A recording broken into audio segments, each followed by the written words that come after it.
इस क्लास में परमार सर ने जो एनटीपीसी के लिए इकोनॉमिक्स के 1 शॉर्ट क्लास कराई है उसके बारे में डिस्कशन करेंगे।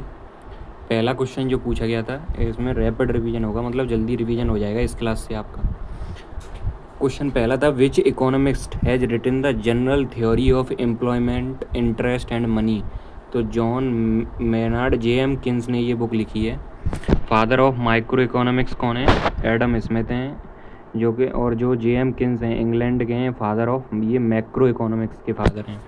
माइक्रो इकोनॉमिक्स में ऑन स्मॉलर लेवल पे और इंडिविजुअल लेवल पे बात की जाती है, एंड मैक्रो इकोनॉमिक्स में ऑन लार्ज लेवल और नेशनल लेवल पे बात की जाती है।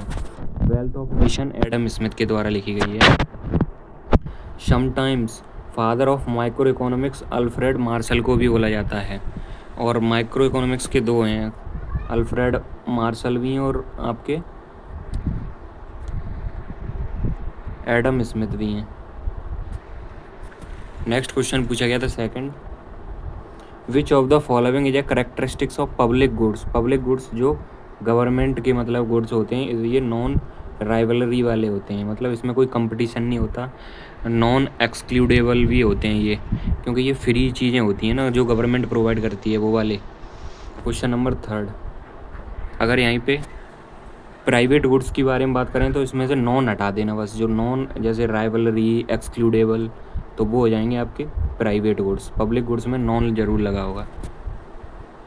Question number third, Indian economy on the eve of independence was under developed थी और स्टेगनेंट थी, रुकी हुई थी। क्वेश्चन नंबर फोर है, which of the following sector in Indian economy also known as service sector. तो टर्सरी सेक्टर को service sector बोला जाता है। एंड अनऑर्गेनाइज सेक्टर क्या होता है? नॉट रेगुलेटेड बाई गवर्नमेंट, जिसे गवर्नमेंट रेगुलेट नहीं करती, जैसे पटाखे की कोई जैसे ठेला लगा हुआ है तो इसको गवर्नमेंट थोड़ी ना रेगुलेट करेगी, तो ऐसे सेक्टर अनऑर्गेनाइज सेक्टर कहलाते हैं। सेक्टर ऑफ इकोनॉमी के बारे में बात करें तो 3 सेक्टर हैं, प्राइमरी, सेकेंडरी और टर्शरी। प्राइमरी में एग्रीकल्चर और नेचर रिलेटेड थिंग्स के बारे में, इसके एग्जांपल हैं माइनिंग, फिशिंग, एग्रीकल्चर, ये रेड कॉलर जॉब्स होती हैं। सेकेंडरी में मैन्युफैक्चरिंग सेक्टर आता है जो ब्लू कॉलर जॉब्स होती हैं। और टर्सरी में आपके सर्विस सेक्टर्स आते हैं जो इंटेंजिबल होते हैं, टीचिंग, बैंकिंग और लॉयर, मतलब जिन्हें छुआ नहीं जा सकता, एंड ये वाइट कॉलर जॉब्स होती हैं। 5 क्वेश्चन पूछा गया है, cargo service are a part of the activity of the service sector. तो टर्सरी सेक्टर का पार्ट है cargo service. Question number 6, which of the following is the perfect example of free market. Free market में ऐसा कोई regulation वगैरह नहीं होती, इसमें बस जो प्राइस डिसाइड होते हैं वही सप्लाई और डिमांड पे डिपेंड करते हैं। क्वेश्चन नंबर 7 पूछा गया है, which of the following statement is true about mixed economy. Mix economy में बस सिंपल है, मिक्सड है तो इसमें पब्लिक सेक्टर और प्राइवेट सेक्टर दोनों का को एग्जिस्ट करता है। Mixed economy is one which is public sector जो कि government enterprises and private sector जो कि प्राइवेट इंटरप्राइजेज को एग्जिस्ट करते हैं एक साथ, जो कि भारत में है मिक्सड इकोनॉमी। पब्लिक सेक्टर के बारे में बात करें, रेगुलेटेड सोलिस्टिक अप्रोच होता है, इनका मेन मोटिव होता है social service, reduction of inequality को कम करना, जबकि प्राइवेट सेक्टर का मेन मोटिव होता है पैसा कमाना, कैपिटलिस्ट, मेन मोटिव इनका प्रॉफिट कमाना होता है। क्वेश्चन नंबर 8 पूछा गया था, what is meant by depleted economy as observed in India at the time of independence. इसका आंसर है V, an economy that relies heavily on agriculture with a minimal industrial development, जो ज़्यादातर agriculture पे depend करती है, industry जो है उस पर कम डिपेंड करती है, उसे डिप्लीटेड इकोनॉमी बोला जाता है। क्वेश्चन नंबर 9 है, which sector in India have benefit maximum from globalisation. जब एलपीजी लाई गई थी 1991 में, एलपीजी मतलब liberalisation, privatisation and globalisation. Globalisation का मतलब होता है इंटीग्रेटिंग जो अपनी इकोनॉमी है विद अदर कंट्री के साथ, मतलब एक्सपोर्ट और इंपोर्ट करना, वो ग्लोबलाइजेशन से मतलब है। इसमें इंफॉर्मेशन जो टेक्नोलॉजी थी उसे सबसे ज़्यादा फ़ायदा हुआ था। नेक्स्ट क्वेश्चन पूछा गया 10, विच of the following economy activity primarily focus on research. तो ये तो क्वाटरनरी जो है इसे गोल्ड कॉलर जॉब्स बोला जाता है, क्वाटरनरी क्षेत्र में आती है ये। 11 वाला क्वेश्चन है, which sector primarily involve the extraction of natural resource. तो ये तो प्राइमरी सेक्टर है, जो सेक्टर है ना उसमें से बस यही पूछा जाएगा कि उसके उदाहरण देके कौन सा सेक्टर से रिलेटेड है। ये उदाहरण जैसे नेचुरल रिसोर्स प्राइमरी सेक्टर से। सेकेंडरी सेक्टर में क्या है, आपको चीज़ों को बनाना पड़ता है, और टर्सरी सेक्टर में उसकी सेवाएं वगैरह दी जाती हैं। 12th, during the early year post independence which sector was prioritised for development in India? तो प्राइमरी सेक्टर प्रायोरिटाइज था टू इंश्योर फूड सिक्योरिटी के लिए। क्वेश्चन नंबर 13 पूछा गया है, which sector is responsible for providing electricity in India? तो power sector जो है वो प्रोवाइड करता है, जो कि सेकेंडरी सेक्टर में आती है ये। Question number 14, which what was the primary characteristics of the Indian economy on the eve of independence? It was primarily जो कि एग्रीकल्चर इकोनॉमी थी, with most of the population dependent on agriculture पे depend था। Next question है, LFPR का मतलब क्या होता है? Labour force participation rate. According to 2011 के सेंसस के अकॉर्डिंग प्राइमरी सेक्टर में जो पार्टिसिपेशन है वर्कर का वो 54.6% है प्राइमरी सेक्टर में, और जबकि GDP में कंट्रीब्यूशन 14.39% ही है। सेकेंडरी सेक्टर में जो पार्टिसिपेशन है 24.3% है, और GDP में कंट्रीब्यूशन 31.46 है। एंड टर्सरी में सबसे कम पार्टिसिपेशन है बट कंट्रीब्यूशन सबसे ज़्यादा है। Question number 15, which multiplier theory state that the economy will flourish the more the government spend? तो जो KM मल्टीप्लायर है, कीनेसियन जो गुणांक है वो आपका मल्टीप्लायर थ्योरी स्टेट करता है। MPC का मतलब क्या होता है? Marginal propensity to consume. Multiplier जो थ्योरी है 1/1 माइनस के MPC, ग्रेटर द कंजप्शन जितना ज़्यादा होगा ग्रेटर द मल्टीप्लायर भी ज़्यादा होगा। बिकॉज जैसे 1/1 माइनस MPC जितना ज़्यादा यहाँ पे घटाओगे तो ये कम हो जाएगी, और नीचे वाली वैल्यू जितनी कम होगी उतनी ऊपर वाली वैल्यू ज़्यादा होगी। इसलिए अब MPC ज़्यादा होगी तो मल्टीप्लायर भी ज़्यादा होगा। क्वेश्चन नंबर 16 है, the percentage change in demand for a good divided by percentage change in price is known as price elasticity of demand बोली जाती है। ED क्या है? Percentage change in demand upon percentage change in supply. Can be 0, infinity, positive, negative, positive और 1 हो सकती है ये ED। नेक्स्ट क्वेश्चन है 17, the curve that show the level of output that a profit maximum firm would choose to produce at a different value of the market price is called the firm supply curve बोला जाता है, जो कि positive slope curve होता है। Supply curve जैसे price आप जितने ज़्यादा बढ़ाओगे तो जो क्वांटिटी या सप्लाई होगी वो ज़्यादा होगी। जैसे किसी चीज़ के प्राइस ज़्यादा हैं तो जो उसको उगाने वाला है वो ज़्यादा उगाएगा और ज़्यादा मार्केट में भेजेगा, तो ये पॉजिटिव स्लोपिंग कर्व होता है। Measured from a producer side से मीजर किया जाता है। जबकि जो डिमांड कर्व होता है, जैसे जैसे प्राइस बढ़ेगी तो जो खरीदने वाला होगा वो कम चीज़ों को खरीदेगा, तो ये नेगेटिव स्लोप होता है measured from a consumer side. इसका movement due to price change के कारण होता है। शिफ्ट दो टाइप के इसमें वो होते हैं, एक तो मूवमेंट होता है, एक शिफ्ट। मूवमेंट जो होता है due to price change, and shift when other parameter change like income, price of substitutes और कॉम्प्लीमेंट्री गुड्स की वजह से। इसमें मतलब डिमांड कर्व में मूवमेंट होगा प्राइस की वजह से, प्राइस के अलावा जो कोई भी चेंज होगा उसकी वजह से शिफ्ट होता है। और शिफ्ट इसमें दो टाइप का होता है, राइटवर्ड या आउटवर्ड शिफ्ट जिसमें डिमांड इंक्रीज हो जाती है, लेफ्टवर्ड या इनवर्ड शिफ्ट जिसमें डिमांड डिक्रीज कर जाती है। नेक्स्ट क्वेश्चन है 18, the point on the supply curve at which a firm earns only normal profit is called the break even point बोला जाता है। Question number 20, which of the following is calculated as the percentage change in the demand for goods divided by the percentage change in the price for the goods? Elasticity of demands बोला जाता है। Next question है, what will be the value of elasticity of demand if the demand curve has a shape of rectangular hyperbola? तो ED जो होती है वो 1 होती है। ये है प्राइस और ये डिमांड है। इसमें क्या है, अगर आपने डिमांड मतलब प्राइस थोड़ी सी इंक्रीज की तो और डिमांड में बहुत ज़्यादा चेंज आ गया तो उसे इनफाइनाइटली इलास्टिक डिमांड बोला जाता है। ED इसमें इनफाइनाइटली होती है और ये हॉरिजेंटल लाइन होती है। मतलब आपने प्राइस में बहुत ज़्यादा चेंज कर दिया बट डिमांड में बहुत कम ही चेंज हुआ, उसके मतलब कोई चेंज ही नहीं हुआ, प्राइस वहीं पे रही, तो ये क्योंकि आपने प्राइस बढ़ाते जा रहे हो और डिमांड वहीं की वहीं है, तो नो चेंज इन डिमांड और drastic change in price infinitely inelastic बोला जाएगा। यहाँ पे ED जो होता है 0 होता है, जो वर्टिकल लाइन होती है। अब क्या किया आपने, प्राइस को काफ़ी बढ़ा दिया बट डिमांड जो है बहुत कम बढ़ी है, तो रिलेटिवली इनइलास्टिक हो जाएगा। Slight change in demand on drastic change in price. अब आपने यहाँ पे क्या किया, प्राइस को थोड़ा इंक्रीज किया, यहाँ से प्राइस आपने यहाँ पे कर दिया और डिमांड काफ़ी इंक्रीज हो गई, तो ये रिलेटिवली इलास्टिक हो जाएगा। स्लाइट चेंज इन प्राइस उससे ड्रास्टिक चेंज हो जाता है डिमांड में, तो ये रिलेटिवली इलास्टिक होता है। नेक्स्ट क्वेश्चन है 22। In economics the slope of the demand curve is typically downward from left to right होता है demand curve. Question number 23।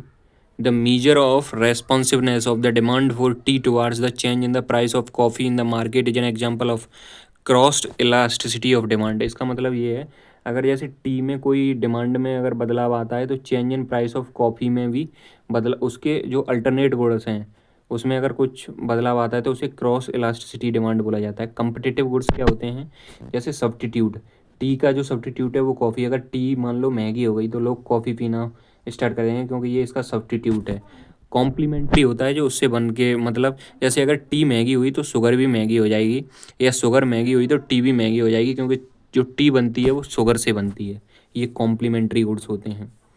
Question number 24। इन मैक्रो इकोनॉमिक्स एनालिसिस मार्जिनल जो प्रोपेंसिटी टू सेव होता है वो हो जाएगा the change in saving per unit upon change in income of individual. MPC क्या होती है, change in consumption upon change in income. ऐसे ही आपका ये है चेंज इन सेविंग पर चेंज इन इनकम। तो ये एमपीसी और एमपीएस सेम फार्मूला है, और एमपीसी कंज्यूम प्लस सेव दोनों को मिला के 1 वैल्यू आती है। या तो आप कंज्यूम करोगे या सेव करोगे, यही तो कर सकते हो। क्वेश्चन नंबर 25 है आपका।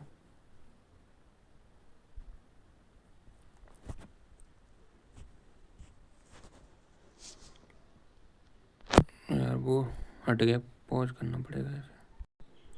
क्वेश्चन नंबर 25 है। In economics which of the following curve is inverse U shape. तो मार्जिनल प्रोडक्ट जो कर्व होता है वो इनवर्स यू शेप का होता है। क्वेश्चन नंबर 26 है। Macro economics can be defined as a branch of economics that study the behaviour and performance of an economy as a whole. तो इसका आंसर हो जाएगा आपका डी। क्वेश्चन नंबर 27 है। अ गिवन good is related to which of the following. Income effect जो होता है is stronger than the substitute effect. गिवन गुड जो होते हैं बहुत काफ़ी ज़रूरी होते हैं, चाहे इनकम कितनी भी बढ़ा दो but then the substitute effect. गिवन गुड्स एंड वेबलन गुड्स क्या होते हैं, जैसे वॉयलेट डिमांड कर्व को ये वॉयलेट कर देते हैं, कितने भी प्राइस बढ़ाओगे बट इनकी तो जो डिमांड है वो कम नहीं होती। गिवन गुड्स होते हैं good for necessity, no substitute होता है। इन्फीरियर गुड्स होते हैं, इनकम इंक्रीज करोगे तो इनकम इंक्रीज करने पर डिमांड डिक्रीज हो जाती है। बेबलन गुड्स क्या होते हैं, गुड्स ऑफ लग्जरी होते हैं, डिमांड इंक्रीज विद प्राइस। जितनी ज़्यादा प्राइस होगी, जैसे आईफोन है, जितना ज़्यादा इसकी प्राइस होगी उतना ही लोग खरीदते हैं, क्योंकि ये आपका एक लग्जरी वाला गुड्स है, बेबलन गुड्स में आता है। Question number 28। Who founded the Indian statistical institute and is considered the father and modern statics in India. Prashant Chandra Mahalanobis, PC Mahalanobis. Journal था इनका सांख्य, एंड बर्थ इनका 29 जून को हुआ था। उस दिन नेशनल स्टैटिक्स डे मनाया जाता है। नेक्स्ट क्वेश्चन है 29। When we divide NNP net national product by the total population of a nation we get per capita income मिलती है। अगर नेट नेशनल प्रोडक्ट को डिवाइड कर दिया जाए by the total population of a nation, net plus depreciation को जोड़ोगे तो ग्रॉस आता है। क्वेश्चन नंबर 30 है। The first attempt to calculate national income किसने किया था, तो दादा भाई नौरोजी जी ने किया था। Grand old man of India बोला जाता है। बुक इनकी थी poverty and un-British rule in India, जो कि ड्रेन थ्योरी पर बेस्ड थी। एंड BKRV राव जो थे साइंटिफिक अप्रोच दिया था इन्होंने नेशनल इनकम में। 2 सेक्टर इकोनॉमी क्लासिफिकेशन था। Next question 31। Which of the following terms define the real national income. तो GDP जो कांस्टेंट प्राइस पे होती है वो रियल नेशनल इनकम को डिफाइन करती है। ये एडजस्ट करती है इन्फ्लेशन को। बेस ईयर 2011-12 है इसका भी। प्राइस डिफ्लेक्टर या GDP डिफ्लेक्टर क्या होता है, nominal GDP upon real GDP into 100। Nominal जो GDP होती है नॉट अकाउंटेड या एडजस्टेड टू इन्फ्लेशन, मतलब ये जैसे वर्तमान में अगर आप GDP काउंट कर लोगे बेस ईयर के हिसाब से नहीं करते, तो उसे नॉमिनल GDP बोला जाता है। क्वेश्चन नंबर 32 है। Which sector contributed the most to India GDP growth after 1991। Service sector ये सबसे ज़्यादा यही कंट्रीब्यूशन करता है GDP में, और लोगों का पार्टिसिपेशन इसमें सबसे कम है, 33 है। We should consider only the value of finished good while estimating the gross domestic product because the value of finished good already included जो the value of intermediate goods होते हैं। अगर आप दो बार इनको अगर इंटरमीडिएट गुड को भी काउंट कर लोगे ना इसमें, तो फिर डबल काउंटिंग हो जाएगी। टू अवॉइड डबल काउंटिंग को हटाने के लिए फिनिश्ड गुड को ही एस्टिमेट किया जाता है, अनफिनिश्ड गुड को इसमें काउंट नहीं किया जाता GDP में। इंटरमीडिएट गुड्स हैं जैसे further processing to become final product. Example tea leaves at home are final goods होती हैं। Tea leaves in a hotel are intermediate good. अब कैसे होती हैं देखो, टी लीव्स अगर घर पे हैं तो अब उससे तो आप पैसा तो कमाओगे नहीं, आप खुद के लिए बना रहे हो, जबकि टी लीव्स जो होटल में आप चाय बनाओगे वो आपकी इंटरमीडिएट गुड कहलाएगी, क्योंकि उससे आप पैसा कमाओगे। Housewife's income is not included in a national income. Question number 34 है, What was a significant limitation of the Indian financial system before the enactment of the Banking Company Act 1949? There was no comprehensive statutory regulation for commercial banks in India. There was, इसमें क्या दे रहा था? What was a significant limitation? There was no comprehensive statutory regulation for commercial banks in India. Next question है 35. Match the concept in a column A with their respective description in column B. जो GDP है, gross national product जो है, ए का हो जाएगा 3 money value of the national output होता है। बी का चौथा हो जाएगा नेट नेशनल प्रोडक्ट जो होता है, नेट में कुछ ना कुछ घटाते हैं, तो बी का हो जाएगा चौथा net production of goods services during the years. Personal income क्या होती है? शी वाले का पहला होगा annual income received by the individual production in a given period. But जो डिस्पोजेबल होती है उसमें टैक्स को घटा दिया जाता है। पर्सनल इनकम में से आपने टैक्स को घटा दिया तो डिस्पोजेबल पर्सनल इनकम हो जाती है। नेक्स्ट क्वेश्चन है 36, is the money that is available from an individual salary after he और सी पे local state and federal tax, तो उसे डिस्पोजेबल। अगर किसी की पर्सनल इनकम में से आपने टैक्स को घटा दिया तो आपकी उसकी पर्सनल डिस्पोजेबल इनकम बचती है। Personal income national income minus की income earn but not received, जैसे कॉरपोरेट जो प्रॉफिट होते हैं, प्लस इनकम रिसीव्ड हुई है बट आपने अर्न नहीं की, जैसे ट्रांसफ़र पेमेंट जो होते हैं, सब्सिडी वगैरह मिलती है, उनको जोड़ दिया जाए तो ये पर्सनल इनकम आ जाती है। पर्सनल डिस्पोजेबल इनकम क्या होती है? पर्सनल इनकम में से बस आपको टैक्स को हटाना है तो पर्सनल डिस्पोजेबल इनकम आ जाती है। 37, equilibrium national income occurs when aggregate supply, तो इक्वल एग्रीगेट डिमांड होनी चाहिए। 38, in India national income is computed by CSO central statistical organisation NSO now under ministry of statics and programme implementation. 38 का C हो जाएगा। 39, which of the following is not correct regarding circular flow of income, तो circular flow of income से संबंधित क्या है? Saving as well as government expenditure are injection to circular flow. Saving as well as government expenditure are injection to circular flow, ये गलत हो जाएगा। Saving जो होती है वो गवर्नमेंट एक्सपेंडिचर में नहीं, मतलब ये गलत स्टेटमेंट है, जबकि income of one sector become the expenditure of other, yes हो सकता है। In circular flow leakage are equal to injection, बिल्कुल सही बात है। The real flow and monetary flow moves in a circular manner in an opposite direction. इसके चलो explanation को समझते हैं। 4 फैक्टर ऑफ प्रोडक्शन होते हैं, जैसे लैंड, लेबर, कैपिटल और एंटरप्रेन्योरशिप। लैंड के लिए रेंट देना पड़ेगा, लेबर के लिए वेजेस मिलता है, कैपिटल के लिए इंटरेस्ट, और एंटरप्रेन्योरशिप की है उसका प्रॉफिट होगा। ये फैक्टर इनकम हो जाएंगे। ये 4 फैक्टर ऑफ प्रोडक्शन है और ये फैक्टर इनकम हो गई आपकी। इसमें क्या है, अगर आपने जितनी भी फर्म्स ने फैक्टर इनकम कमाई वो हाउस होल्ड में जाती है, और हाउस होल्ड ने फिर उन चीज़ों को खर्च मतलब ख़रीदने में, जैसे इसने मान लो ब्रेड बनाई तो ब्रेड बनाने में जितने मतलब खर्चा आया वो हाउस होल्ड में चला गया, हाउस होल्ड ने फिर ये चीज़ों को ख़रीद लिया, तो ऐसे घूमता रहा, ये सर्कुलर इनकम बोला जाता है। लीकेज कैसे होता है? मान लो जो ये फर्म बनाने में, या किसी ने जैसे कोई फैक्ट्री में काम करता है उसने जो बनाया, बट वो अब उससे लीकेज ऐसे कर सकता है, या तो सेविंग कर दे या कोई चीज़ बाहर से ख़रीद ले, इंपोर्ट कर ले, तो ये लीकेज कहलाता है, क्योंकि पैसा यहाँ पे नहीं गया ना, उसने सेव कर लिया और इंपोर्ट। और इंजेक्शन क्या होता है, मतलब इस फ्लो में पैसा डालना। Inflow of money into the cycle, जैसे एक्सपोर्ट कर लिया जाए, एक्सपोर्ट मतलब बाहर भेज दिया जाए सामान, तो वहाँ से पैसा आ जाएगा, या फिर गवर्नमेंट इसमें मतलब कुछ पैसा इन्वेस्ट कर दे, तो ये होता है इंजेक्शन। इसमें जो पूछा गया था, रॉन्ग स्टेटमेंट पूछा गया था, सेविंग जो है as well as government expenditure, तो गवर्नमेंट एक्सपेंडिचर तो इंजेक्शन होता है, बट सेविंग जो होती है वो आपकी क्या होती है, लीकेज होती है। नेक्स्ट क्वेश्चन है 40, the situation in an economy when inflation and unemployment both are at a higher level, उसे क्या बोला जाता है, उसे बोला जाता है स्टैगफ्लेशन बोला जाता है।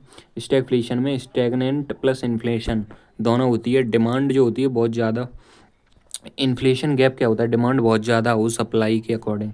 फिलिप्स कर्व्स जो है फेल हो जाता है स्टैगफ्लेशन में। फिलिप्स कर्व क्या है, फिलिप कर्व इनवर्स रिलेशन दिखाता है इन्फ्लेशन एंड अनएम्प्लॉयमेंट, जितना ज़्यादा इन्फ्लेशन होगा उतना कम अनएम्प्लॉयमेंट होता है। Inflation general rise in the price of good, deflation क्या होता है, dip in the price of goods में डिप हो जाए, और disinflation decrease in the rate of inflation, मतलब यहाँ पे इन्फ्लेशन तो है, जैसे 5% इन्फ्लेशन, फिर अब हो गया 4% इन्फ्लेशन, इन्फ्लेशन तो है बट रेट में डिक्रीज हुआ है। डिफ्लेशन होता है dip in the price of goods, जब प्राइस ऑफ गुड्स में डिक्रीज हो जाए तो उसे डिफ्लेशन बोला जाता है। ये इन्फ्लेशन का उल्टा है, इन्फ्लेशन का उल्टा है डिफ्लेशन, जबकि डिसइन्फ्लेशन जो है इन्फ्लेशन का ही पार्ट है, बट यहाँ पे जो डिक्रीज हो रहा है रेट ऑफ इन्फ्लेशन में। नेक्स्ट क्वेश्चन है 41, which of the following statement is true regarding disinflation. True पूछ रहा है, a decrease in the rate of inflation in a specific period, उसे बोला जाता है सी। कोर इन्फ्लेशन क्या होती है, जब हेडलाइन इन्फ्लेशन में से वॉयलेट सब्सटेंस जो होते हैं, वॉलेटाइल सब्सटेंस जैसे फूड, एनर्जी, ये घटा दिए जाएँ तो कोर इन्फ्लेशन आ जाती है। नेक्स्ट क्वेश्चन है 42, which of the following product price if increase then consequently money product price will also increase, which result will be inflation, तो पेट्रोलियम इसका आंसर हो जाएगा। नेक्स्ट क्वेश्चन है 43, what is the empirically filtered relationship between the rate of change of money wage and rate of unemployment known as Phillips curves बोला जाता है। Phillips curves unemployment और inflation को दिखाता है, rate between the rate of change of money wage and rate of unemployment.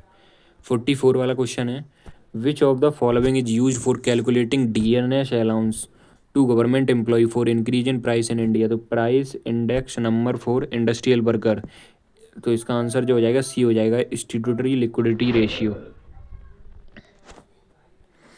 Wholesale price index by office of economic adviser under ministry of commerce and industry, base year 2011-12 है, इसका base year अब सबका change होने वाला है। Highest weightage but अभी change नहीं हुआ, highest weightage manufacturer growth 64.2%। Consumer price index by NSO द्वारा under ministry of statics and programme implementation, base year इसका भी 2011-12 है। हाईएस्ट वेटेज जो होता है फूड एंड बेवरेजेस का होता है इसमें।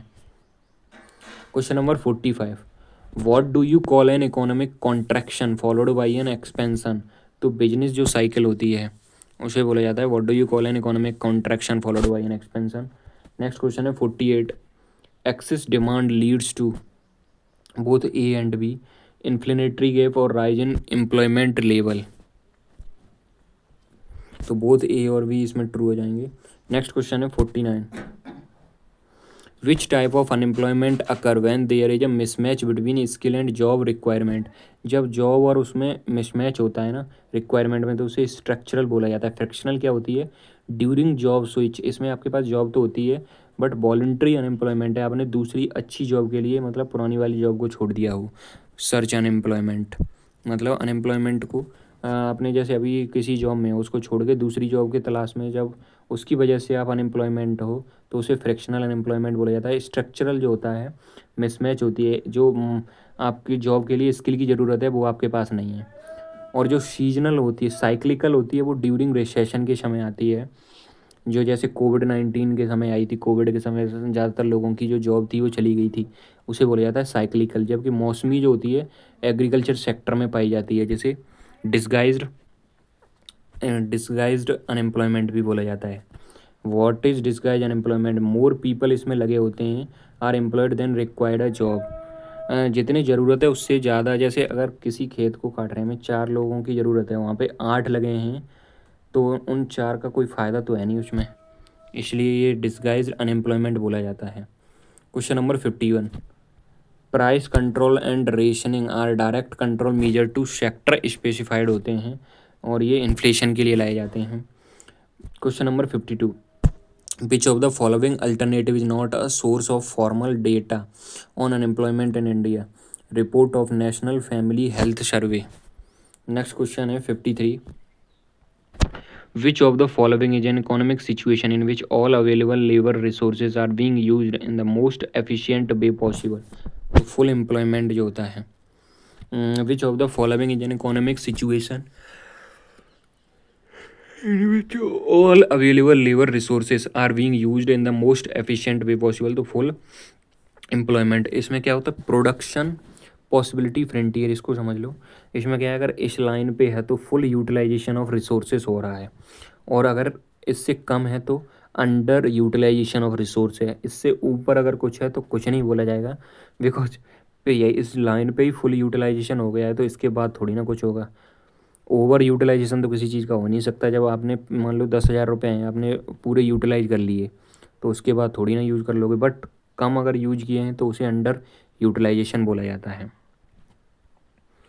क्वेश्चन नंबर नेक्स्ट है 54, rural non farm employment include jobs in industries like weaving, handicrafts and diary नहीं, डेयरी।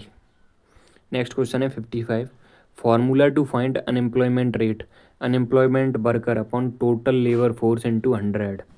ये हो जाता है आपका अनएम्प्लॉयमेंट का फॉर्मूला। नेक्स्ट क्वेश्चन है 56, which one of the following programme aims to creating a self employment opportunity? तो self employment opportunity कौन देता है?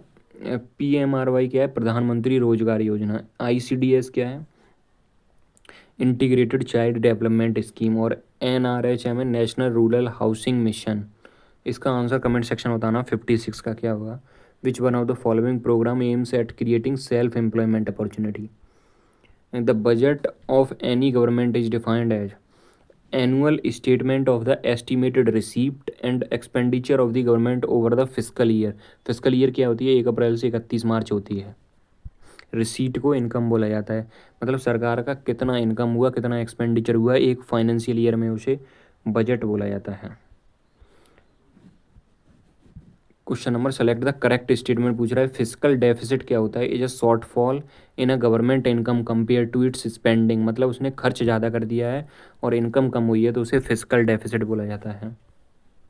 बजट 2 टाइप का होता है, जैसे रेवेन्यू और कैपिटल। रेवेन्यू में भी रेवेन्यू रिसीट और रेवेन्यू एक्सपेंडिचर, कैपिटल में कैपिटल रिसीट और कैपिटल एक्सपेंडिचर होता है।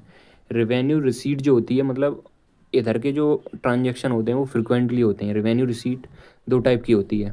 रिसीट का मतलब है आपको पैसा मिल रहा है, टैक्स से पैसा मिले, डायरेक्ट या इनडायरेक्ट। नॉन टैक्स से जैसे इंटरेस्ट, आपने कोई लोन दिया, लोन पे जो इंटरेस्ट मिल रहा है वो रेवेन्यू रिसीट में आएगा।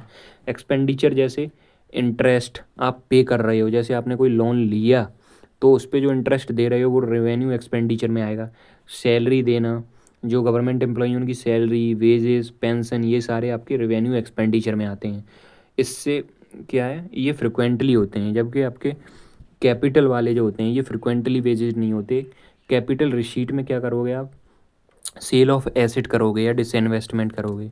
जैसे आपने यहाँ पे क्या है, लोन ले ली तो आपके पास पैसा आ गया, बट इसमें क्या होता है, लाइबिलिटी क्रिएट होती है, लाइबिलिटी इंक्रीज होती है और जो एसेट होते हैं वो कम होते हैं रिसीट में, कैपिटल रिसीट में। जबकि कैपिटल एक्सपेंडिचर कर रहे हो तो आपने क्या किया, लोन को रीपे कर दिया तो लाइबिलिटी आपने कम कर दी।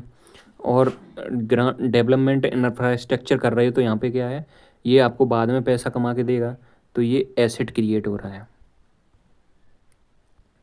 इसमें क्या है, एसेट इंक्रीज होता है, लाइबिलिटी डिक्रीज होती है। जबकि इसमें लाइबिलिटी इंक्रीज होती है और एसेट इसमें क्या होता है आपका, डिक्रीज होता है। नेक्स्ट क्वेश्चन है 59, the difference between the government total expenditure and total receipt excluding borrowing को हटा दिया जाए तो उसे फिजिकल डेफिसिट बोला जाता है। Physical deficit. बैलेंस बजट क्या होता है, जिसमें रिसीट और एक्सपेंडिचर बराबर होते हैं। सरप्लस बजट जिसमें आपने कमाया ज़्यादा है, खर्च कम किया है। डेफिसिट बजट जिसमें खर्च ज़्यादा किया है और कमाया कम है। बजट डेफिसिट क्या होता है? Budget deficit total expenditure minus total receipt, ये हमेशा जीरो ही आएगा, बिकॉज आपने जितना खर्च किया उतना कमाओगे भी, अगर कमाए मान लो उतना कमा नहीं पाया तो उतना उधार ले लोगे, तो ये हमेशा जीरो होता है। बट यही फिजिकल डेफिसिट में जो बजट डेफिसिट है, इसमें से आपने क्या है, बोरोइंग्स को हटा दिया, जो डेप्ट क्रिएटिंग एसेट्स होते हैं उनको घटा दो तो फिजिकल डेफिसिट आ जाएगा। प्राइमरी डेफिसिट क्या होता है, फिजिकल डेफिसिट में इसमें आपने इंटरेस्ट जो दोगे इन बोरोइंग पे वो भी घटा दो तो उसको प्राइमरी डेफिसिट बोला जाएगा। इफेक्टिव रेवेन्यू डेफिसिट क्या होता है, रेवेन्यू डेफिसिट में से आपने इंटरेस्ट को घटा दिया तो इफेक्टिव रेवेन्यू डेफिसिट बोला जाएगा। क्वेश्चन नंबर 60 है, a receipt that does not lead to claim on the government is known as a revenue receipt बोली जाती है। ये गवर्नमेंट क्लेम नहीं करती, does not lead to claim on the government known as revenue receipt.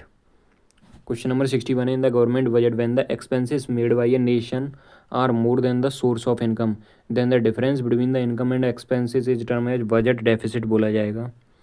Question number 62 है, which of the following is are capital receipt. अगर capital है तो फ्रिक्वेंट नहीं होती ये चीज़ें, और कैपिटल रिसीट है तो लोन आपने लिए by government from the public, loan लेना सही है बिल्कुल। बोरोइंग फ्रॉम फॉरेन कंट्री ये भी सही है। अगर डिसइन्वेस्टमेंट भी करोगे तो भी पैसा आ रहा है तो ये भी कैपिटल रिसीट है। तो ऑल स्टेटमेंट इसके करेक्ट हैं। 63 है, which of the 63 which of the following is the correct explanation of the term capital receipt? The receipt of the government which create liability, liability को क्रिएट करता है और reduce करता है फाइनेंशियल जो आपके एसेट हैं, संपत्ति को कम करता है, तो उसे कैपिटल रिसीट बोला जाता है। 64 क्या है, the government deficit can be reduced by increasing taxes और डिक्रीजिंग एक्सपेंडिचर्स। तो गवर्नमेंट डेफिसिट को कम किया जा सकता है अगर टैक्स आप ज़्यादा करोगे और एक्सपेंडिचर आप कम करोगे तो वैसे भी आपका रेवेन्यू इंक्रीज हो जाएगा, गवर्नमेंट डेफिसिट है कम हो जाएगा। नेक्स्ट क्वेश्चन है 65, what is per unit tax, a tax that the government impose per unit sale of output, उसे बोला जाता है पर यूनिट टैक्स। नेक्स्ट क्वेश्चन है 66, विच of the following is an indirect tax.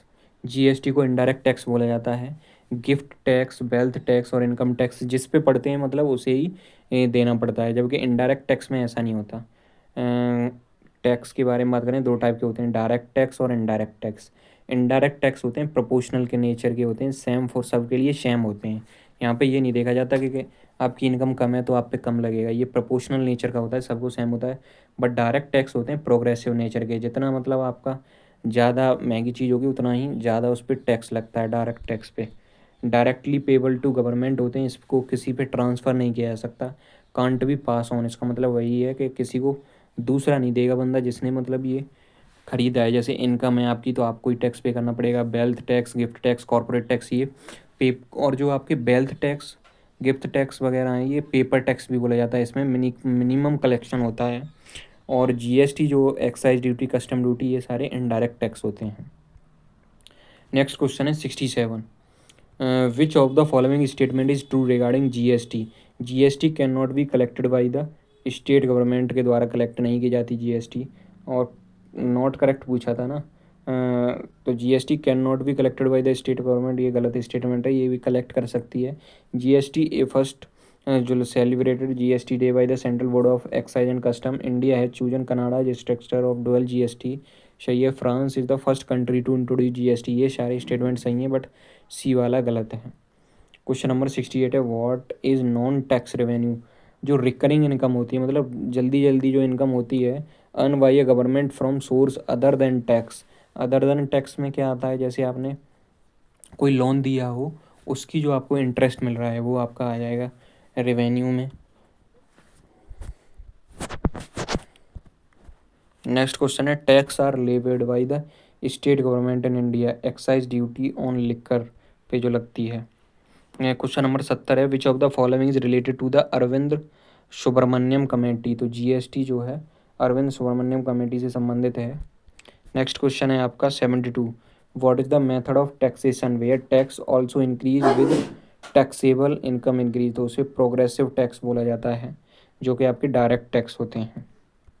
Progressive tax rate of tax increase करती है अगर income आपकी इंक्रीज करती है। रिग्रेसिव टैक्स ऐसे होते हैं, रेट ऑफ टैक्स डिक्रीज करती है जब आपकी इनकम इंक्रीज करती है। 73 वाला क्वेश्चन है, after reduction of tax what is called remaining income of individual, तो डिस्पोजेबल जो इनकम होती है, जो बंदा मतलब यूज कर सकता है, उसे बोला जाता है disposable income. Question number 74, what was the first country to enforce GST, तो ये फ्रांस ने इन्फोर्स किया था सबसे पहले। In which year was the reserve bank of India का स्टेबलाइज किया गया था, 1935, 1 अप्रैल 1935 को स्टेबलाइज किया गया था। गवर्नर जो थे आरबीआई के ओसबोर्न स्मिथ थे, बट फर्स्ट इंडियन गवर्नर जो हैं सीडी देशमुख हैं। RBI created on the recommendation of Hilton Young commission 1926। Current RBI के गवर्नर कौन है, संजय मल्होत्रा हैं। नेक्स्ट क्वेश्चन है 76, which of the following animal is present in the insignia of reserve bank of India, तो tiger उसमें insignia है with the palm tree के साथ।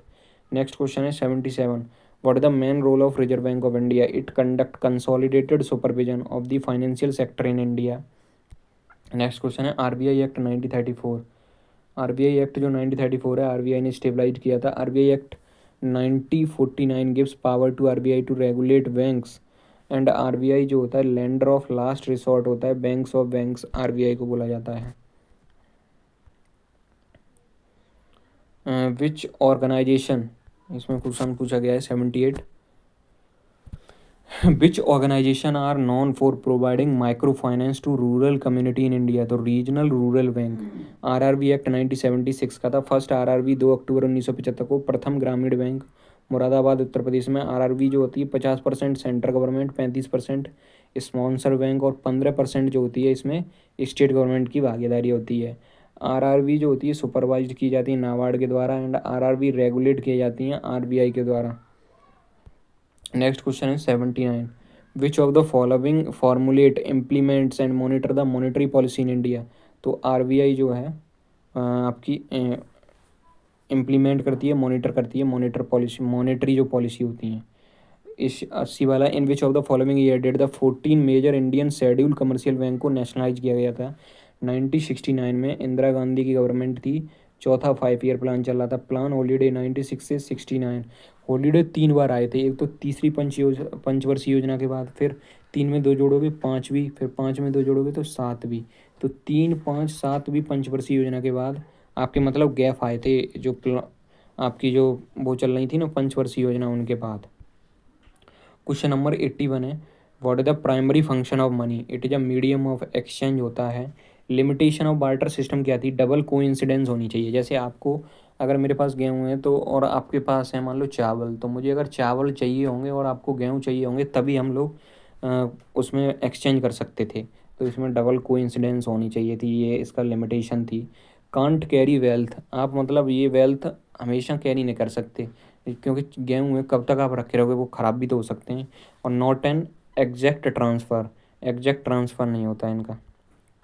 82, विच of the following statement, exact transfer कैसे नहीं होता, क्योंकि वो उसमें कितने किलो में कितना मतलब चावल दे, इस टाइप का डिसाइडेड तो होता नहीं है कुछ भी इसमें बार्टर सिस्टम में। विच of the following statement aptly define highly powered money, the currency issued by the central bank that can be held the public और द कमर्शियल बैंक, उसे हाईली पावर्ड मनी बोला जाता है। मॉनेटरी एग्रीगेट्स हैं जो कि काफ़ी इंपॉर्टेंट हैं। M0 में क्या आती है, करेंसी जो यूज में चल रही है, deposit with RBI plus high powered money और बेस मनी। M1 में क्या होता है, M0 तो पूरा आएगा प्लस डिमांड डिपॉजिट, और डिमांड डिपॉजिट जो हैं वो आ जाते हैं M1 में, तो M1 हो जाएगी नैरो मनी। और M2 होती है M1 प्लस सेविंग जो होती है पोस्ट ऑफिस में, वो M3 में आ जाती है M1 plus term deposit called monetary aggregate, जो टर्म डिपॉजिट होते हैं वो। M4 में हो जाता है M3 plus all post office deposited. Demand deposit क्या होती है, can withdraw money on demand, savings के use to calculate NTDL of banks and current accounts, saving and current accounts. Time deposit क्या होता है, money kept for fix time के लिए, जैसे FD and RDA fix time के लिए deposit होते हैं। तो जैसे मान लो 10 साल के लिए आपने कोई RD खुलवा ली, तो वो तभी आप निकाल सकते हो 10 साल बाद या 5 साल बाद। लाइबिलिटी फॉर बैंक क्या होता है, डिपॉजिट जितना भी होता है वो लाइबिलिटी होता है। एसेट क्या होता है बैंक के लिए, अगर बैंक ने किसी को लोन दे दिया तो वो उसके लिए एसेट हो जाता है। 83, विच ऑफ द फॉलोइंग ये क्या दे रहा है, which of the following organisation aim to promote sustainable and equitable agriculture and rural development, तो नाबार्ड है। स्टेबलाइज किया गया था 12 जुलाई 1982 को, रिकमेंडेशन थी B. Subramanian committee. NABARD self help group bank linkage programme 1992 का था। नेक्स्ट क्वेश्चन है 84, विच ऑफ द 82 वाला क्वेश्चन है, which of the following is a pilot project of the national bank for agriculture and rural development for digitalisation of self help group, तो E शक्ति जो है। Next question है 85, what was a significant limitation of the Indian financial system before the enactment of the Banking Company Act 1949? There was a no comprehensive statutory regulation for commercial banks in India. Next question है 86, who gave the concept of ग्रामीण bank, तो मोहम्मद यूनिस ने दिया था ये। And father of micro economics institution बोले जाते हैं। नोबल पीस प्राइज इन्हें 2006 में मिला था। कहाँ के हैं ये, बांग्लादेश के हैं। In which year did Indira Gandhi government devalue the Indian rupee, 1966 में डी वैल्यू कर दी थी। डी वैल्यू का मतलब क्या होता है, जैसे अभी $1 में मान लो 70 रुपये, 70 रुपये में $1 मिल जाता है मान लो, फिर अगर $1 में अब 80 रुपये में $1 मिले तो ये डी वैल्यू बोली जाती है, क्योंकि करेंसी की अपनी की वैल्यू कम हो गई। अब $80 में 80 रुपये में $1 मिल रहा है। In order to correct the situation of excess demand, which of the following monetary measure can be applied, तो रिड्यूस तो नहीं किया जाएगा, इंक्रीज किया जाता है। अगर आपने पैसा ज़्यादा है मार्केट में, तो अगर रेट को इंक्रीज करोगे तो आपकी पैसा कम होगा मार्केट से। नेक्स्ट क्वेश्चन है type of inflation. Demand pull inflation क्या होती है, ड्यू टू डिमांड की वजह से जो इन्फ्लेशन होता है। कॉस्ट पुश जब कॉस्ट में इंक्रीज हो जाए उसकी वजह से जो इन्फ्लेशन होता है। टू कंट्रोल इन्फ्लेशन के लिए कॉन्ट्रैक्शनरी, टाइट या डियर मॉनेटरी पॉलिसी लाई जाती है, जैसे हॉकिस मॉनेटरी पॉलिसी भी बोला जाता है। CRR जितने भी जो रेशियो हैं, CRR cash reserve ratio in form of cash, SLR statutory liquidity ratio in form of cash, government security gold and receive interest on it. SLR और CRR इंक्रीज टू कंट्रोल, जब ये control मतलब increase किए जाएंगे जितने भी ये ratio हैं या रेट हैं, CLR CRR या बैंक रेट, तो इससे पैसा मार्केट में कम जाएगा, तो इन्फ्लेशन को कंट्रोल करने के लिए लाया जाता है। Bank rate interest rate at which RBI gives long terms loan to bank. Repo rate क्या होती है, interest rate at which RBI give short term loan to bank, जैसे कोलेटरल रिक्वायर्ड होता है, इसमें शॉर्ट टर्म के लिए कोलेटरल रिक्वायर्ड होता है। मार्जिनल स्टैंडिंग फैसिलिटी क्या होती है, rate when RBI gives overnight loan to banks, उसे मार्जिनल स्टैंडिंग फैसिलिटी बोला जाता है। रिवर्स रेपो रेट क्या होता है, rate at which bank park their money with RBI। इसमें क्या है, रेपो रेट में जो होता था वो बैंक RBI देती थी बैंकों को मनी, जबकि रिवर्स में क्या है, बैंक अपना पैसा RBI के पास रखती हैं। All the above rates are increase to control, अगर आपने इंक्रीज कर दिया तो कंट्रोल हो जाएगा, डिक्रीज कर दिया तो पैसा मार्केट में ज़्यादा आ जाएगा। ऐसे याद रखना सारी रेट्स को। टू कंट्रोल डिफ्लेशन को कंट्रोल करने के लिए इंजेक्ट मनी, पैसा मार्केट में डाला जाता है। डॉविस मॉनेटरी या एक्सपेंसरी मॉनेटरी पॉलिसी लाई जाती है। Types of open market operation क्या होते हैं, आउटराइट परचेज, आउटराइट परचेज में क्या होता है, स्टरलाइजेशन, बाई और selling of government security, G-Secs hold कर दिए जाते हैं to control inflation. And repo क्या होता है, रिपर्चेज ऑब्लिगेशन होता है रेपो। 89 क्वेश्चन है, इन इकोनॉमिक्स मल्टीप्लायर जो होता है is defined as the ratio of the income to increase in liability, liability में इंक्रीज हो जाती है। 90 वाला क्वेश्चन है, select the correct match in the context of micro finance. Mohammad Yunus ने ग्रामीण बैंक, ये बिल्कुल करेक्ट स्टेटमेंट है। नेक्स्ट है 91, which of the following is the weaker section category are eligible to avail loan under priority sector loans. Self help group, group of 10 से 20 लोगों का group होता है ये। First self help group self employed women association सेवा थी इन अहमदाबाद 1974 में।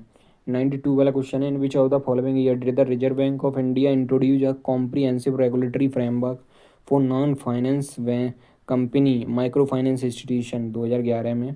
मालेगांव जो कमेटी थी 2010 की थी, for non banking financial company के लिए लाई गई थी, माइक्रो फाइनेंस इंस्टीट्यूशन के लिए।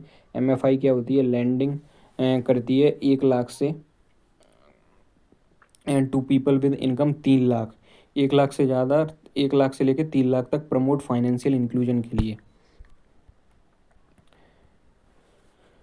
Total liability of the monetary authority of the country is called, जो होती है बेस मनी बोली जाती है।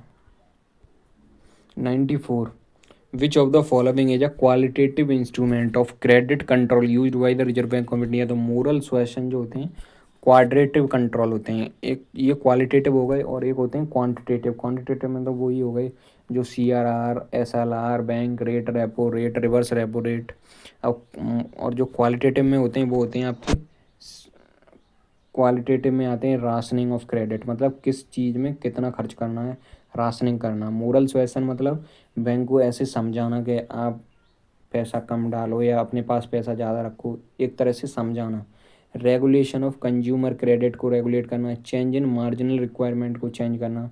RBI यूज मॉनेटरी पॉलिसी, जबकि गवर्नमेंट यूज करती है फिस्कल पॉलिसी पैसे को कंट्रोल करने के लिए। और ये हो गए आपके क्वालिटेटिव मॉनेटरी टूल्स, जबकि क्वांटिटेटिव ऊपर डिस्कस किए थे CRR, SLR, OMO, open market वाला जो था OMO।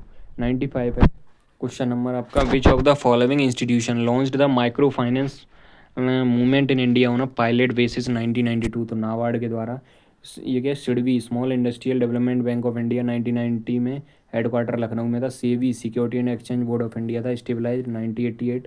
और 1992 में मेड स्टैट्यूटरी बॉडी बन गई थी ये 1992 में। सेबी का हेडक्वार्टर है मुंबई में, चेयरमैन है इसके Tuhin Kanta Pandey. What is the term use for interest rate, interest rate के लिए that change during the term of the loan. तो फ्लोटिंग रेट होता है इसका आंसर। 97 है, maximum limitation of any partnership to start up banking business. Maximum limitation of any partnership to start up banking business तो 10 होती है maximum limitation. 98 वाला question, what does the term bank rate, bank rate क्या होती है, the rate of interest charge by a central bank in its loan to a commercial, जो bank को loan देती है उसके लिए जो रेट होती है वो बैंक रेट बोली जाती है। Which of the following correctly define the terms cash reserve ratio. Cash reserve ratio उल्टा होता है मॉनेटरी मनी मल्टीप्लायर के। Percentage of deposit with the bank must keep as cash reserves with the reserve, मतलब जो deposit करती है ना bank किस में, रिजर्व बैंक ऑफ इंडिया में, उसे बोला जाता है cash reserve ratio. Which formula is use to calculate M3। तो M3 हो जाता है आपका क्या, CU plus DD plus net time deposit of commercial bank. इसमें इसने जो है उसको खोल के बस रख दिया है, किसको, M1।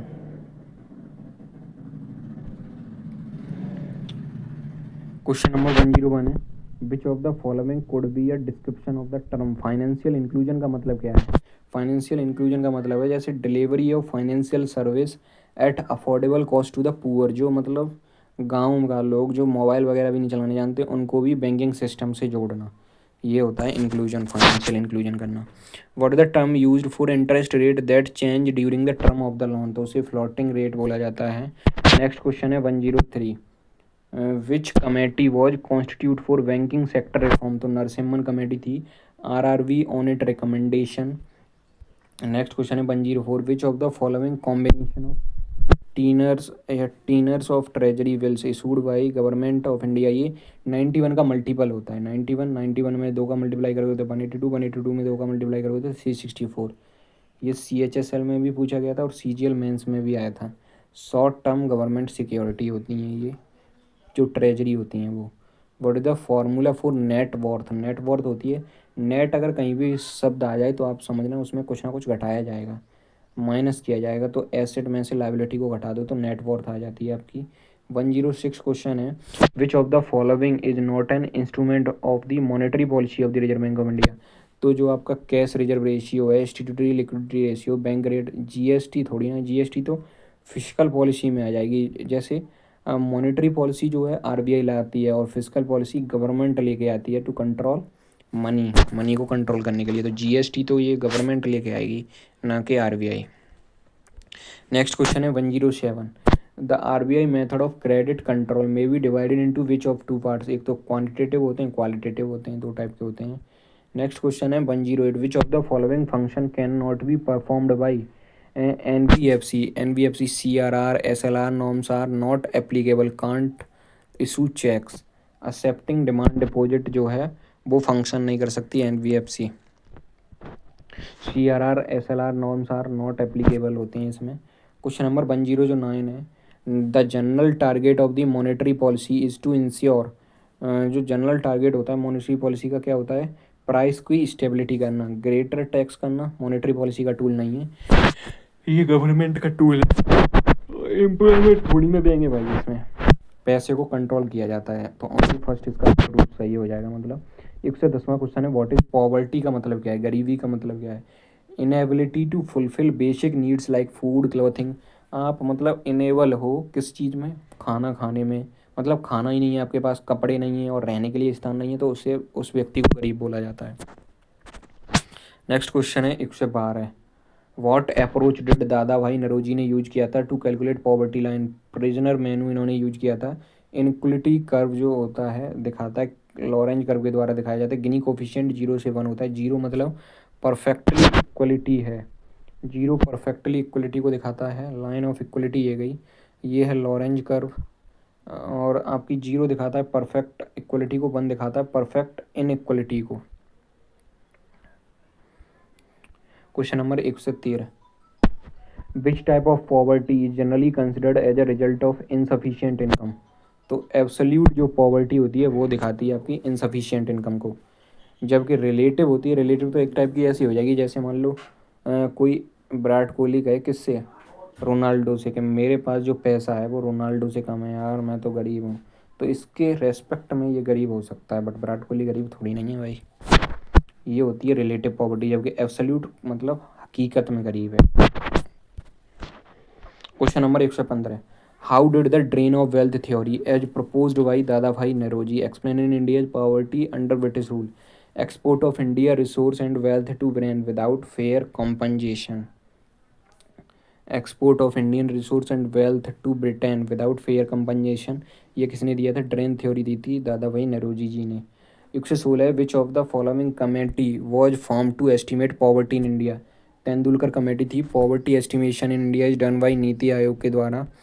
Committee related to poverty post independence, Dandekar या रथ कमेटी थी 1971 की, अलग कमेटी थी 1979। ये सारी किससे रिलेटेड है, पॉवर्टी से रिलेटेड है। लकड़वाला, जो अगर कोई मान लो, याद करने की ट्रिक बता रहा हूँ कैसे याद रख सकते हो, दांडेकर अगर आप पे डंडे पड़ रहे हैं तो गरीब लोगों पे ही पड़ते हैं।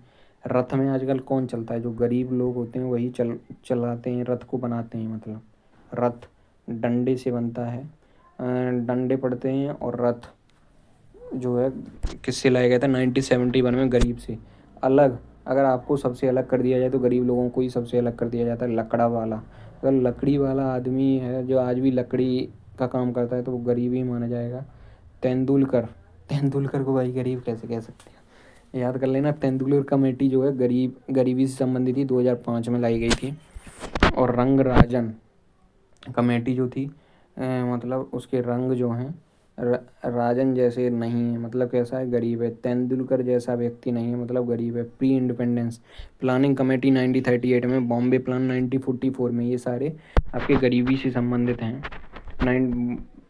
117वां क्वेश्चन है, which of the following was a direct consequence of the foreign exchange act. फेरा जो था 1973 का, ऑन इंडस्ट्रियल सेक्टर पे क्या इसने रेस्ट्रिक्शन लगा दी थी, फॉरेन ओनरशिप पे।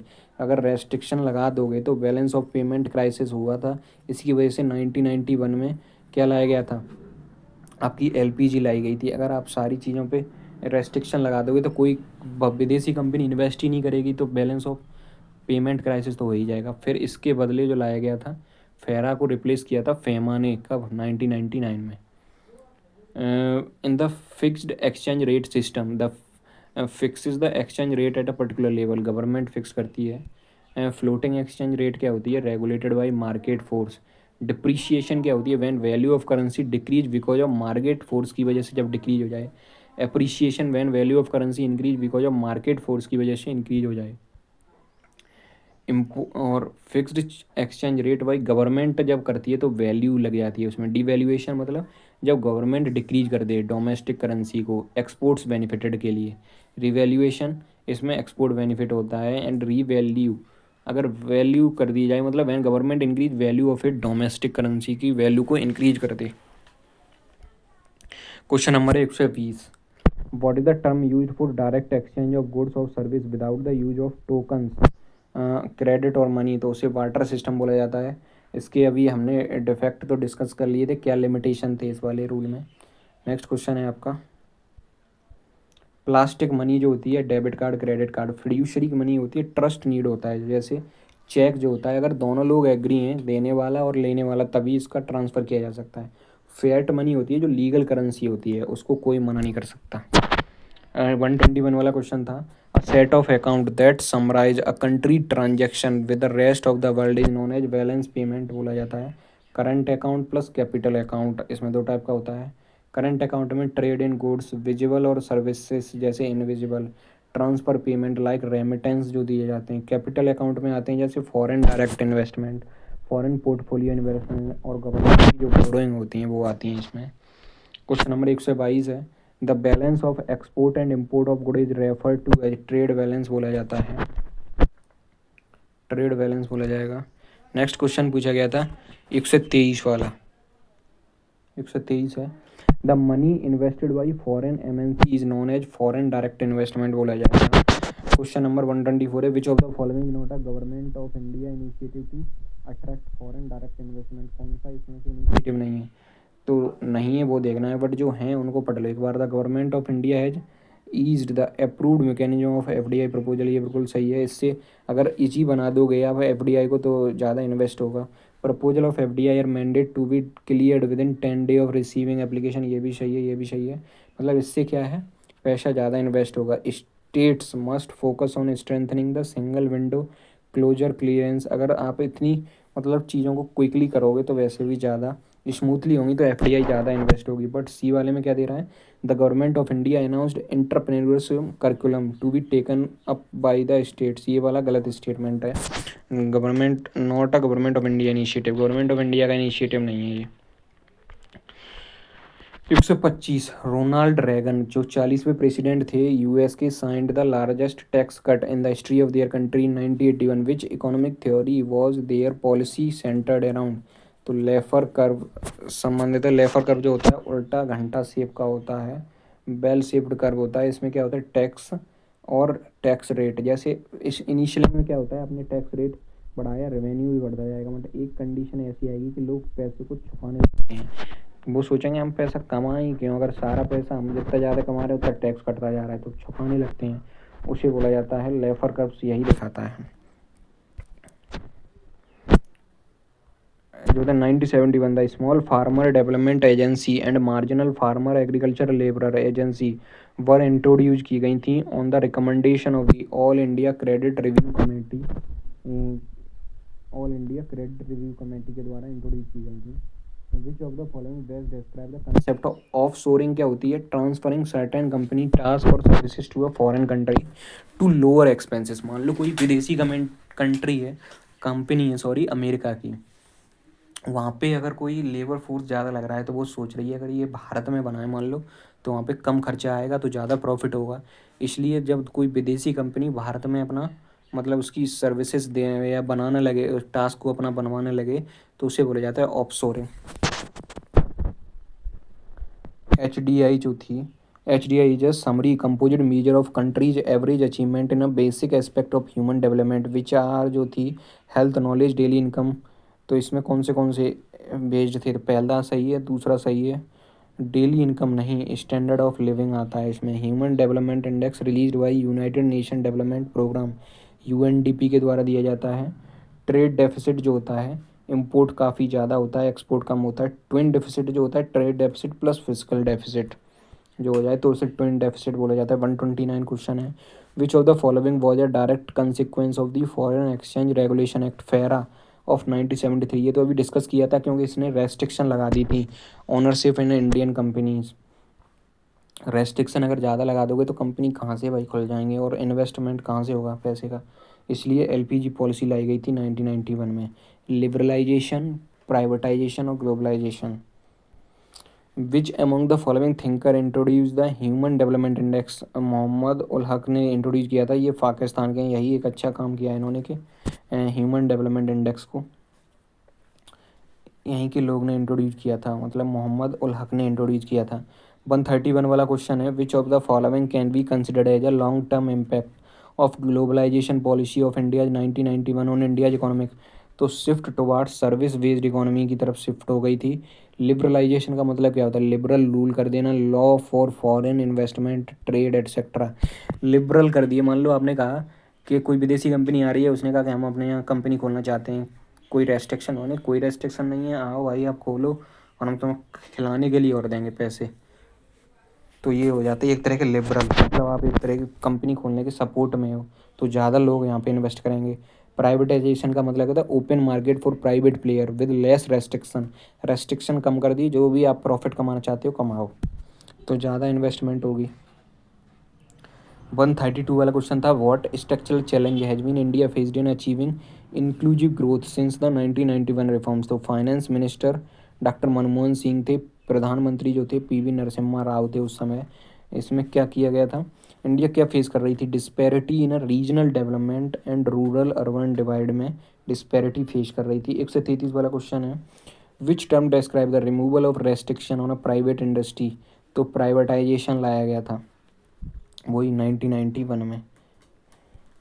नेक्स्ट क्वेश्चन है, आरपीएफ में ही पूछा गया सारा 1991 से। Which of the following option best describe India's economic strategy between 1947 and 1991। Import substitution industrialisation को सपोर्ट किया था, मतलब इम्पोर्ट कर दिया था, सब्सटीट्यूशन इंडस्ट्रियलाइजेशन। 135 जो था, after the 1991 reforms foreign direct investment was allowed, selected sector with limitation. Selected sector दे दिए थे विद लिमिटेशन के साथ। 136 what was the primary economic focus of India's development since the 1991 reforms as highlighted by doctor Manmohan Singh, achieving significant growth in a service and manufacturing sector. 137 question था, the planning commission, पंचवर्षीय योजना से संबंधित question है। Total कितनी पंचवर्षीय योजना थी? 12। और इसमें गैप कब आए थे? 3 बार गैप आया था। एक तो तीसरी पंचवर्षीय योजना प्लस 5वीं प्लस 7वीं पंचवर्षीय योजना के बाद इसमें गैप आया था।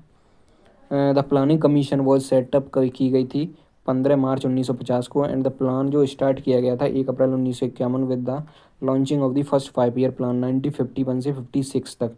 चेयरमैन इसके कौन होते हैं? प्रधानमंत्री। कंसेप्ट यूएसएसआर से लिया गया था, रिप्लेस्ड बाई नीति आयोग के द्वारा रिप्लेस कर दिया गया था 1 जनवरी 2015 को। Select the correct statement. जो फर्स्ट 5 ईयर प्लान था पीसी मालनोबिस मॉडल पर था, नहीं था, हेरल्ड डोमर मॉडल पर आधारित था। पीसी पर सेकंड 5 ईयर प्लान बेस्ड था, जो कि सी वाले में दिया है, ये करेक्ट है। Jawaharlal Nehru was the first deputy chairman of planning commission, ये आपका गलत स्टेटमेंट है। The second 5 year plan was based on Russian model introduce by Joseph Stalin, नहीं, पीसी मालनोबिस मॉडल पर बेस्ड था। जवाहरलाल नेहरू प्रधानमंत्री थे during first second and third 5 year plan के समय। फर्स्ट 5 ईयर प्लान का टारगेट था 2.1%, अचीव्ड हुआ 3.6%, मतलब ये आपकी एकदम सक्सेसफुल हुई। सेकंड 5 ईयर प्लान का टारगेट था 4.5%, अचीव्ड 4 इसमें रैपिड इंडस्ट्रियलाइजेशन पे बेस्ड थी, जबकि पहली एग्रीकल्चर पे बेस्ड थी। थर्ड का टारगेट था 5.6%, अचीव्ड हुआ 2.8%। गॉडगिल फार्मूला पर बेस्ड थी, गोल था self reliant and self generating economy. इसी के बाद फिर गैप आ गया था, बिकॉज ये फेलियर हो गया था ना इसमें, तो गैप आ गया तीसरी के बाद। फिर तीसरी के बाद 5वीं के बाद गैप आया था, 5वीं के बाद फिर 7वीं पंचवर्षीय योजना के बाद गैप आया था। 39 what was the primary reason for the failure of India third 5 year plan. Indo China war हो गया था और इंडो पाक वॉर 1965।